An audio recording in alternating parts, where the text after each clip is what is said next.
गुरु ब्रह्म महिमा अलेख शरणम। पुनरावृत्ति और मुक्ति। सत्य सनातन महिमा धर्म के प्रवर्तक श्रीमद् प्रबुद्ध गुरु महिमा महाप्रभु जी का यह उपदेश है कि निष्कामी अर्थात निर्गुण परम ब्रह्म की उपासना करने से स्थायी निर्वाण मुक्ति और सकामी अर्थात सगुण साकार की उपासना से अस्थायी मुक्ति की प्राप्ति होती है। निर्वाण मुक्ति से स्थायी शांति मिलती है और अन्य सब मुक्ति अस्थायी होने के कारण पुनरावृत्ति होती है। इयं स्यान्निर्गुणा मुक्तिर्निष्कामानां महीपते भोगविलासिनां प्रोक्ता सगुणा सर्वकामदा। मोक्ष गीता।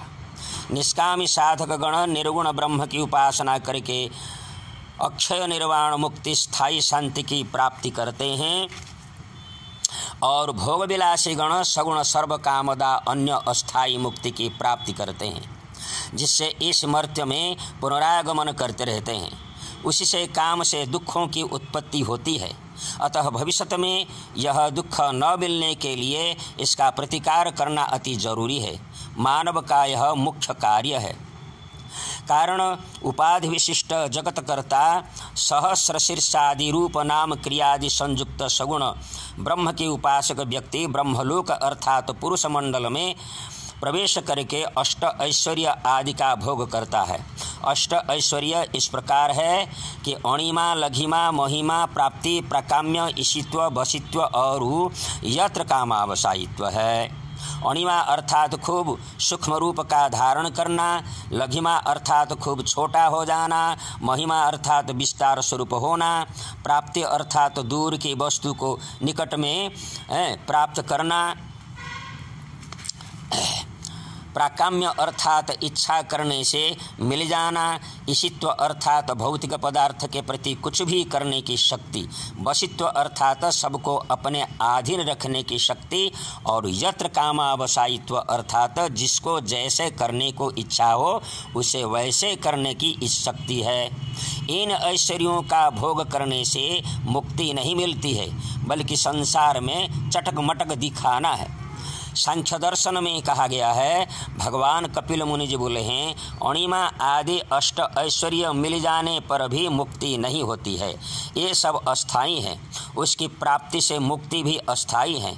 अतः यह निर्वाण मोक्षप्रद नहीं है।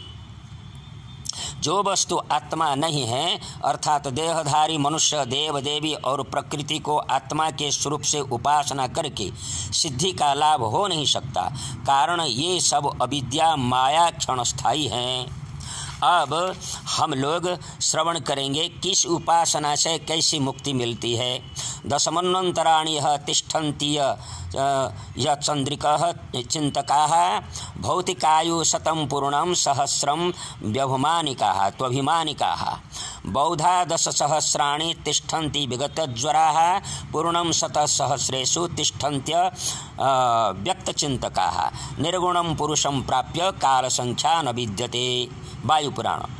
इंद्रिय उपासक अर्थात देवताओं के उपासक की मुक्ति का समय दशमन्वंतर है। सूक्ष्मभूत उपासक अर्थात और थोड़ा सा ऊपर उपासकों की मुक्ति का समय 100 मन्वंतर है। अहंकार उपासक अर्थात शंकर आदि बड़े बड़े उपाधि युक्त उपासकों की मुक्ति का समय 1000 मन्वंतर है।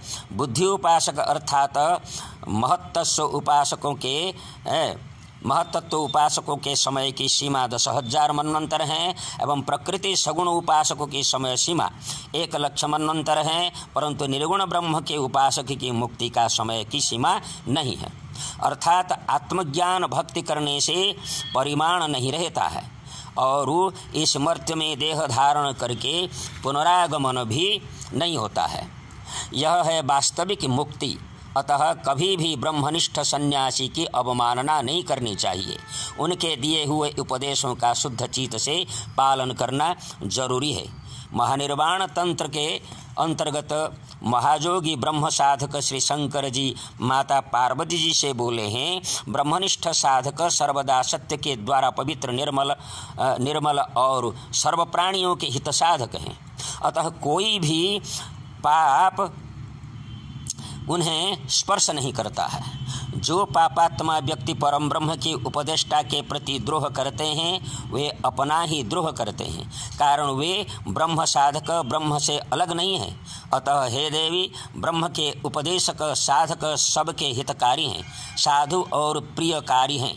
इनका अनिष्ट कभी भी नहीं करना है, बल्कि इनकी सेवा पूजा करके इनके उपदेश मानकर सत्कर्म तथा प्रभुभक्ति करने से मानव अपने अमूल्य जीवन को सफल कर सकता है। जो न्याय है, पक्षपात रहित है, सत्य है, वेद उपनिषद तंत्रोक्त है और ईश्वर के उपदेश हैं, वो सब वर्णन किए गए। अतः प्रत्येक मानव का पालनीय है। गुरु ब्रह्म महिमालेख शरणम, परम ब्रह्म महिमालेख शरणम, सच्चिदानंद ब्रह्म महिमा अलेख शरणम।